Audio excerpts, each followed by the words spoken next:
Hello guys, नमस्कार। Welcome to online ज्ञान by आनंद। तो मेरे उत्तराखंड के साथियों, शाम का बज चुका है। चलिए उत्तराखंड सामान्य ज्ञान की जो हमारी डेली वन लाइनर महासीरीज आ रही है उसको हम आगे बढ़ाते हैं। इस सीरीज़ के आपको पहले के पार्ट देखने हैं तो इसी वीडियो के डिस्क्रिप्शन बॉक्स में यदि आप जाते हैं तो आपको हमारे उत्तराखंड सामान्य ज्ञान की इस सीरीज़ को पूरा अपडेटेड और देखने को मिलेगा। नीचे प्लेलिस्ट है, लिंक इन डिस्क्रिप्शन बॉक्स। चलिए आज हम जानने वाले हैं उत्तराखंड में कुछ परियोजनाएं और वो किस नदी पर बनी हैं, इनका एक संक्षिप्त विवरण, साथ ही वनों से संबंधित सवाल और भी बहुत कुछ। बने रहेगा वीडियो के अंत तक। पहला सवाल आज का परियोजना से संबंधित, कोटी इच्छाड़ी डैम किस नदी पर स्थित है और कहां पर है? तो कोटी इच्छाड़ी डैम जो है टॉन्स नदी पर स्थित है और कहां पर है? देहरादून में है। दूसरा सवाल, जमरानी बांध को किस वर्ष केंद्रीय जल आयोग ने स्वीकृति मिली? तो जमरानी बांध किस नदी पर है? गौला नदी पर। और कहां पर है? हल्द्वानी में। आपको बता दें, जमरानी बांध को केंद्रीय जल आयोग ने कब स्वीकृति मिली, यानी बांध बनाने के लिए जमरानी बांध को कब स्वीकृति केंद्र की ओर से मिली? 1975 में। और यह जमरानी बांध किस नदी पर है? गौला नदी पर। अगला सवाल, झेलम नामक जल विद्युत परियोजना किस नदी पर है और कहां पर है? तो झेलम नामक जल विद्युत परियोजना चमोली जनपद में स्थित है और झेलम नामक जल विद्युत परियोजना धौलीगंगा में है। लगभग इसमें बिजली का उत्पादन 60 मेगावाट होता है। अगला सवाल, बगोली डैम किस नदी पर है? तो बगोली डैम है साथियों पिंडर नदी पर, थराली यानी चमोली से चमोली में, और 72 मेगावाट जो है इसमें बिजली का उत्पादन होता है। अगला सवाल, ग्वाला तेफना बांध किस नदी पर है? तो ग्वाला तेफना बांध किस नदी पर है? यह है नंदाकिनी नदी पर, नंदप्रयाग में। तो ग्वाला तेफना बांध नंदाकिनी नदी पर है। खटीमा जल विद्युत गृह का निर्माण कब हुआ था? तो खटीमा में जल विद्युत संग्रह का निर्माण कब हुआ? 1955 में। छतरा बांध किस नदी पर प्रस्तावित है? तो छतरा बांध साथियों टॉन्स नदी पर प्रस्तावित है। पावर जल विद्युत किस नदी पर प्रस्तावित है? तो पावर जल विद्युत टॉन्स नदी पर प्रस्तावित है। मेल खेत जल विद्युत परियोजना किस नदी पर है? तो मेल खेत जल विद्युत परियोजना है पिंडर नदी पर। अगला सवाल, चुंगरखाल जल विद्युत परियोजना किस नदी पर है? तो चुंगरखाल जल विद्युत परियोजना है पिथौरागढ़ जनपद में धौलीगंगा नदी पर। तो आपको याद रखना है, उत्तराखंड का प्राम जल विद्युत हाउस, तो उत्तराखंड का प्राम जल विद्युत हाउस किसे कहते हैं और कहां पर है? तो उत्तराखंड का प्राम जल विद्युत हाउस है ग्लोगी जल विद्युत प्लांट, जो कहां पर है? मसूरी में है साथियों। तो उत्तराखंड का प्राम जल विद्युत हाउस किसे कहते हैं? तो मसूरी में स्थित ग्लोगी जल विद्युत प्लांट को। दुनाव परियोजना किस नदी पर है? तो दुनाव परियोजना है नयार नदी पर। अगला सवाल, उर्थिंग सोबला जल विद्युत परियोजना किस नदी पर है? तो उर्थिंग सोबला जल विद्युत परियोजना धौलीगंगा नदी पर है। कोटली डैम परियोजना किस नदी पर है? तो कोटली डैम परियोजना है गंगा नदी पर। कहां पर है? टिहरी डैम, टिहरी में। कोटली डैम परियोजना कहां पर है?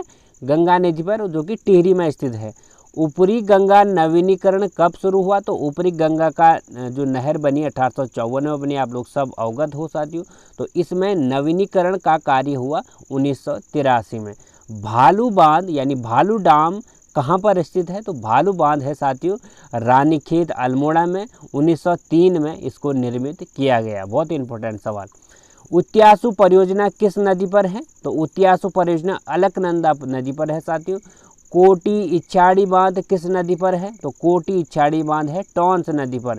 काफर बांध का अर्थ क्या है? जो भी काफर बांध होते हैं साथियों, ये इसमें काफर बांध क्या होते हैं? तो काफर बांध मतलब होता है मट्टी पत्थर द्वारा निर्मित बांध। जो मट्टी पत्थर से द्वारा निर्मित बांध होते हैं उसे काफर बांध कहते हैं।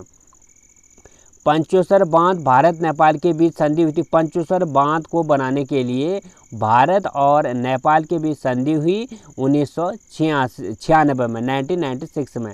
ये पंचेश्वर बांध किस नदी पर है? काली नदी पर प्रस्तावित है साथियों, भी बनानी है। तुमड़िया डैम की स्थापना कब हुई? तो तुमड़िया डैम है साथियों हमारा यूएस नगर में और पीका नदी पर यह बना है 1970 में। तो तुमड़िया डैम है हमारा उधम सिंह नगर में 1970 में और पीका नदी पर यह तुमड़िया डैम बनाया गया। अगला सवाल, लोहारी नाग परियोजना किस नदी पर है? तो लोहारी नाग परियोजना है भागीरथी नदी पर। तिलैया बांध किस नदी पर स्थित है? तो तिलैया बांध है बराकर नदी पर। मरोड़ा परियोजना किस नदी पर है? तो मरोड़ा परियोजना है नयार नदी पर। लोहारी नागपाला विद्युत परियोजना किस नदी पर है? तो लोहारी नागपाला विद्युत परियोजना है भागीरथी नदी पर। अगला सवाल, भरपुला नाटा परियोजना कहाँ पर स्थित है? तो भरपुला नाटा परियोजना है चमोली जनपद में स्थित। देवसारी परियोजना किस नदी पर है? तो देवसारी परियोजना है पिंडर नदी पर। अगला सवाल, लोहिया हेड जल विद्युत परियोजना किस नदी पर है? तो लोहिया हेड जल विद्युत परियोजना खटीमा में शारदा नदी पर है। गोरी डैम कहाँ पर स्थित है? तो गोरी डैम है चंपावत में। टिहरी परियोजना का डिजाइन किसने तैयार किया था? तो टिहरी परियोजना जो टिहरी डैम है साथियों उसका डिजाइन किसके द्वारा बनाया गया था? जेम्स ब्रून के द्वारा। अगला सवाल है, टिहरी परियोजना को किस वर्ष रूस का सहयोग मिला? तो टिहरी परियोजना को बनाने के लिए रशिया ने भी सहयोग किया 1986 में। कोठार बांध किस नदी पर है? तो कोठार बांध अपने कोसी नदी पर। अगला सवाल, तेफना ग्वाला जल विद्युत परियोजना किस नदी पर स्थित है? तो तेफना ग्वाला जल विद्युत परियोजना है नंदाकिनी नदी पर। तिलोथ पावर पॉइंट कहाँ पर स्थित है? तो तिलोथ पावर पॉइंट है मनेरी उत्तरकाशी में। नानक सागर बांध किस नदी पर है? तो नानक सागर बांध नंदौर नदी पर है। मोहम्मदपुर परियोजना स्थित है? तो गंगा नहर पर मोहम्मदपुर परियोजना स्थित है। कोटेश्वर डैम किस नदी पर है? तो भागीरथी नदी पर है स्थित कोटेश्वर डैम साथियों। अगला सवाल, कुल्हाल परियोजना किस नदी पर स्थित है? तो कुल्हाल परियोजना है यमुना नदी पर। किसाऊ बांध परियोजना को राष्ट्रीय परियोजना कब घोषित किया गया? तो किसाऊ बांध किस नदी पर है? किसाऊ बांध बना है टॉन्स नदी पर। और राष्ट्रीय परियोजना इसको कब घोषित किया गया? जुलाई 2016 को। एक महत्वपूर्ण प्रश्न हो सकता है ये भी आपका, किसाऊ बांध परियोजना को राष्ट्रीय परियोजना कब घोषित किया? जुलाई 2016। किस नदी पर है किसाऊ बांध? टॉन्स नदी पर। कुछ वनों से संबंधित सवाल, कमिश्नर ट्रेल द्वारा साल के वृक्ष को कटाई पर रोक लगाई। तो कमिश्नर जेम्स ट्रेल ने साल के वृक्षों की कटाई पर रोक लगा दी कब? 1826 में। टिहरी रियासत के जंगलों को विल्सन ने सुदर्शन शाह से ठेके पे कब लिया था? साथियों, टिहरी रियासत के जंगलों को उस समय के तत्कालीन जो वहाँ के टिहरी रियासत के राजा थे सुदर्शन शाह थे, और विल्सन जो यहाँ का उस समय का कमिश्नर था उसने ठेके पर जो वहाँ के जंगल लिए। 1840 की बात है, ठीक है।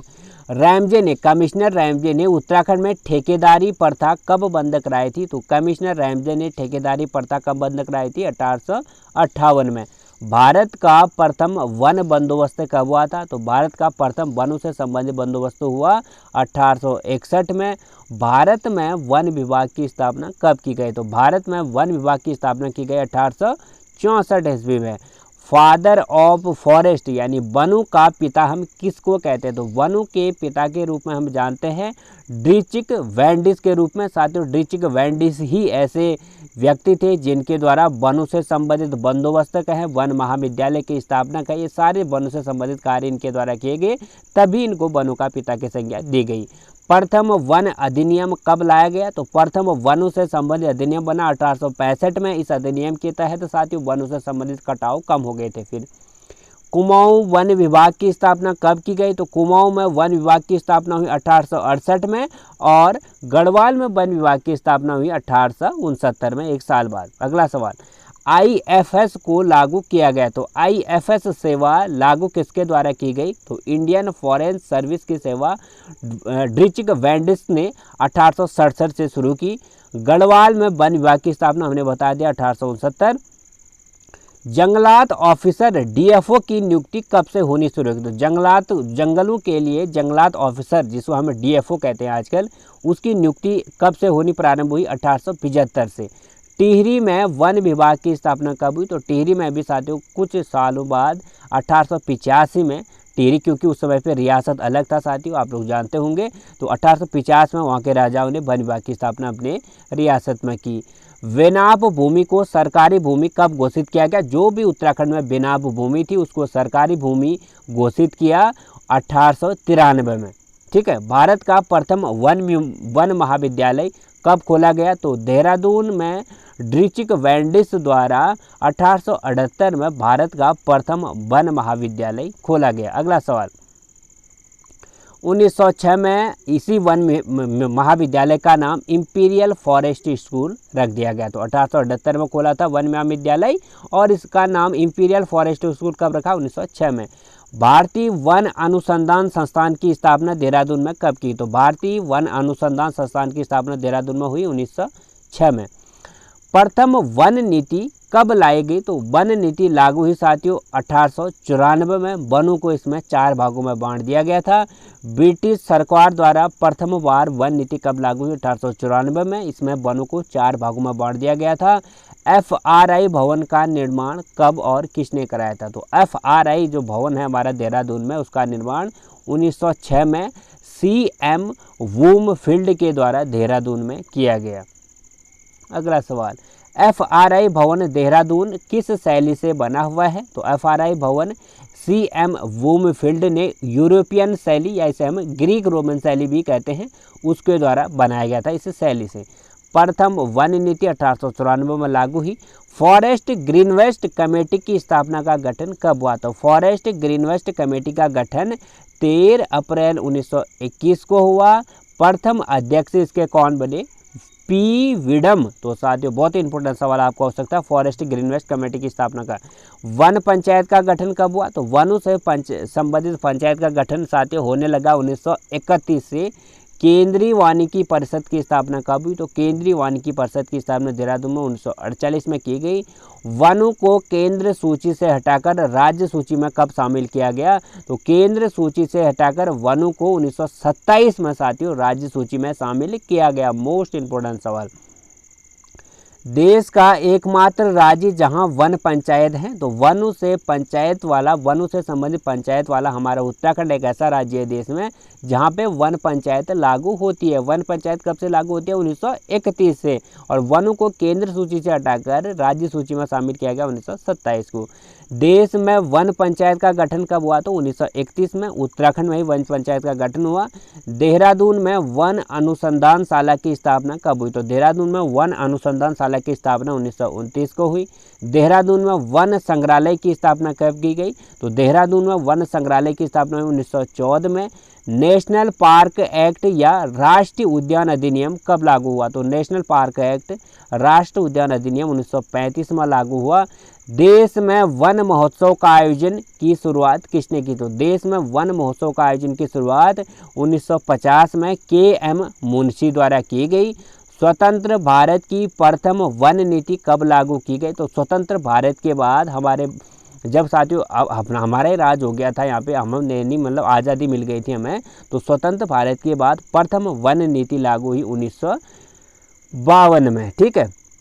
भारतीय वन्य प्राणी बोर्ड की स्थापना कब की गई थी? 1952 में साथियों भारतीय वन्य प्राणी बोर्ड की स्थापना की गई थी। 2003 में इस बोर्ड का नाम बदलकर national board of wild life रखा गया। तो बहुत ही इंपॉर्टेंट सवाल हो सकता है, भारतीय वन्य प्राणी बोर्ड की स्थापना कब की गई? 1952 में।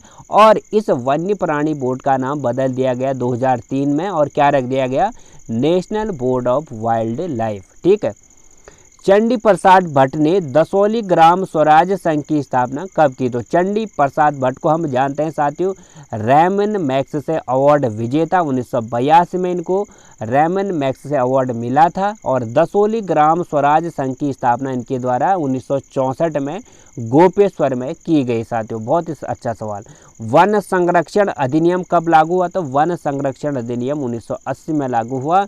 भारतीय वन्यजीव संरक्षण अधिनियम कब लागू हुआ? तो भारतीय वन्यजीव संरक्षण अधिनियम 1972 में लागू हुआ और वन संरक्षण 1980 में लागू हुआ।